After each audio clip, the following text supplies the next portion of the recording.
Hello guys! Welcome sa ating channel! So ngayon ay magluluto tayo ng okra. May nabili ako ng okra dito guys. Jaran! Marami-rami ito. Magkano ba ito? Mga 700 grams. Pero slice natin ito. Ito ang ating ulam for tonight.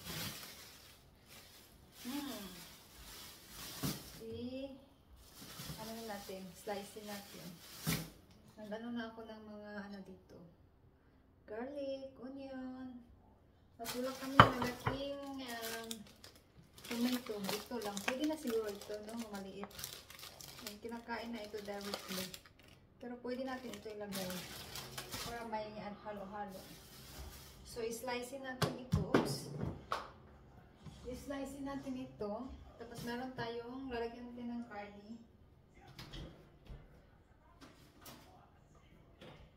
Lalagyan natin ng karne dito. Mga ano itong karne? Mga 400 grams. Ano na siya?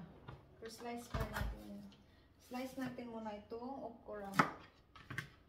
Ayan. Oops. Hindi makita yung aking ulo, no?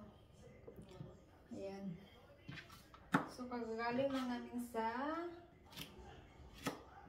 labas. Masarap po. Ganyan na natin ito i-slice. Hindi masyadong apatin natin yung slice yung ano.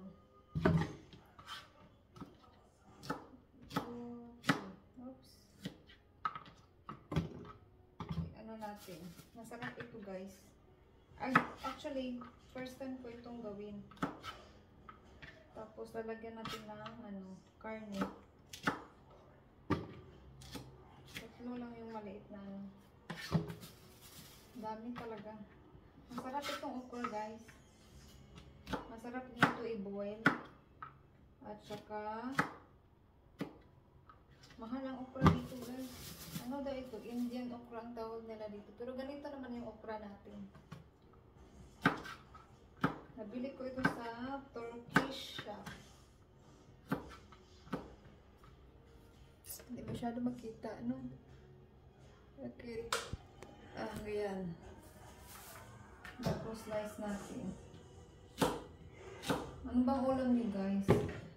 Meron kaming chicken dito, pero ngayon para hindi masira na ito, baka antayin ko pa masira. Ito yung ano, binibili. Kasi nasisira yung ampalaya at saka talong at saka yung tawag nito string beans na aking binibili, nasira lang. Kasi sabi ko, mamaya na lang next. Ayan. Pero yung malunggay guys, pinifreezer ko lang. Hindi naman yun. Sana pinifreezer ko yung ano. Hindi ko kasi pinifreezer kasi sabi ko lutuin ko. Tapos meron pa naman kami ulam. Hindi ko naluto. Kaya hanggang nasira na lang. Ayun. Ano bang ulam nyo guys? Masarap din ito ilaw-uwi ba? Kaso lang mahal yung mga gulay dito guys. Minsan lang tayo makabili ng ganitong fresh na ano. Kasi ang mahal-mahal. Ang hindi ko nakita dito guys, yung alugbati. Malunggay meron. Minsan merong saluyot pa, hindi ko talaga maabutan. Itong ganito na lang, okra, talong, batong, ampalaya. Yun na lang mabili-bili ko. Sarap din yung pakbit, no? Kaso wala pa akong alamang. Nagpapabili pa ako ng alamang. Mahal nga mga bilihin dito. Basta ano, mga imported. Siyempre, mahal talaga yan. Basta wala dito. Ayan. Natakam-takam na ako guys. Nagutom ako kasi wala akong lunch. Snacks lang yun. Today namin ito maubos, ito na rin yung breakfast ko na ulam bukas. At saka guys, may talong akong nabili na grilled na sa galing Turkey. Nalagay na sa ano.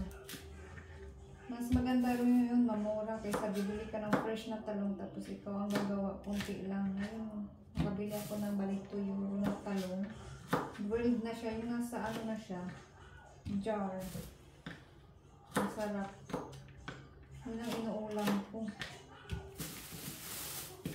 Yan. Kayo ba guys, nakasubok na ba kayo na stir fry yung ano? Mostly kasi di ba nilalagay ito sa ano? Lauoy, pakbit, or binaboil. Ito nalalap ko noon, masarap ito iihaw din. Sausaw mo sa suka. Meron pala akong suka dito. Masarap nito, ano. Basta nagbili ako, binaboil ko siya, tapos gawa ako ng sausawan na napasarap. Slimy ito ngayon siguro.